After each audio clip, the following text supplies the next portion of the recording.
So one really powerful way to change the way your video looks from your home office is to add a green screen as a means of sort of replacing what may or may not be an ideal solution for your office communication with some other background, or just simply a color wash to make it look a little more professional. The first thing I'm going to need to do, however, in this space is set up a green screen.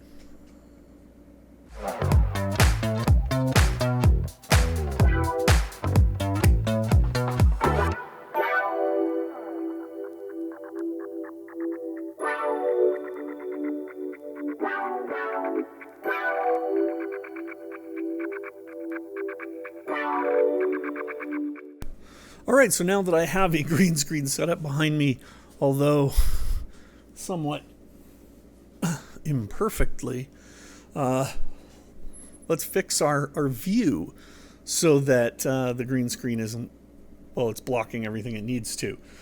So to do that, I'm just going to go in and adjust the property. Oh, I can't do that because that's not the I need the camera. There we go. I'm going to just go update this camera by adjusting the properties. By configuring video. Here, I'll bring that onto screen. Just zoom in because my camera does support this. So we'll do that. So there's my zoom in. We'll hit apply. Okay. Now, so in order to use the green screen, I need to set up a chroma key on a particular scene. If I set the chroma key on the camera itself, that means that I have to edit the camera between different scenes if I choose to turn it on or turn it off for different purposes. So what I usually do is I create an additional scene called green, and in green I add my camera scene. So now all I've done is duplicated my camera. I have one camera that's got the webcam and I have one green screen that's got the camera. Here's why I do that. When I go to my primary screen now with camera set, I could also add my green. Now, they serve the same purpose. They look identical because they are identical functionally. But on my green screen, I can right-click on that in the scene where it's configured, and I can go to Filters. And under Filters, I can add a chroma key by adding Chroma. When I add a chroma key, I can then choose, do I want it to be a blue screen, a green screen, magenta, or any other color? So I could, if I had an office with a yellow wall behind me, I could replace that yellow wall with something else, as long as I'm not wearing yellow. You'll see if I select magenta, parts of my shirt go see-through. That's not going to work. Oh, apparently my lips are magenta also. So what I'm going to do is I'll go with the green screen. Now you'll see there's a little bit of noise, even though my background is not perfect. It's not terrible, but there's a little bit of noise that shows up around my shoulder. I can adjust the smoothness as well as similarity to alter sort of the points that the system believes are green. When I've got it close, and I'm going to say, I'm fine with this for the moment. You'll see now, because I haven't defined a background, it's just gone black. By defining now an image, by selecting image, add exist. Oh, I don't have any existing, so I'll create a new one. I'll just call this background.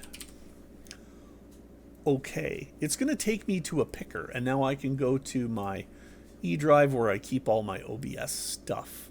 Go to my assets, miscellaneous, and I can say, oh, here's an office background that I could use. And now drop that below my cameras. And so now my camera is set up inside an office environment. Now, movement, obviously, the better lit the background is, the better the green screen will work. The more flat it is, the better the green screen will work. But even at a minimum, this is a perfectly passable green screen. It functions just like you would expect it to. The reason we suggest using this technique for a green screen rather than the built-in Zoom green screen technique or the techniques in some of the other chat apps, the more your background moves around, you'll see right over my shoulder here, and this could be caused by lighting more than anything else, but that little bit of flicker, Zoom picks up on that. And what you'll see is if you choose a green screen in Zoom, if you move your head, giant blocks will form where the green screen is having trouble keeping up. The reason that's a problem is that the more pixels that change within your scene, the slower your video will travel because it has to be compressed, sent, and decompressed to be put into the actual conference. Therefore, the better you filter up front what you're going to send, the better the resulting video will be on the other end of the connection for your viewers. So this is how I set up my green screens in OBS.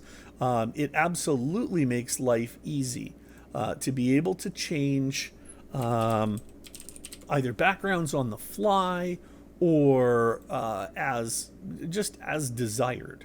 Hey, I can go on the moon. There we go. Oh, that's a huge picture. Here, I'm going to have to scale that down to make it work. But I definitely want to be on the moon. There we go. I'll just take that and drop it behind as a background. Keep going down a little bit. And now if I ever have another conference where, you know, I have space junkies with me, well, I could be on the moon. Just like that.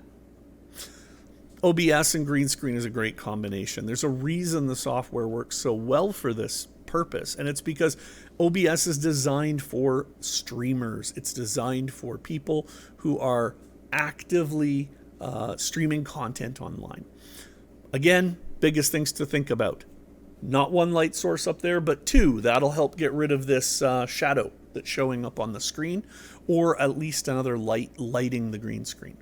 Two, get the green screen as close to you as possible without throwing really hard shadows. You can see the shadow of my hand back there, right over there. You see it moving around. That makes your video a little slower. And again, keeping things clean and tight will help your video look better while keeping your bandwidth use in check. So there you go. That's how you set up a green screen in OBS. Cheers. Greg here. I'm on the moon. Just out the window there to the moon base. There's some guys out there working. Actually, I think Bob's out there. Hey Bob, are you good? All right, cool. All right. Yeah, I'm on the moon. Really? I am.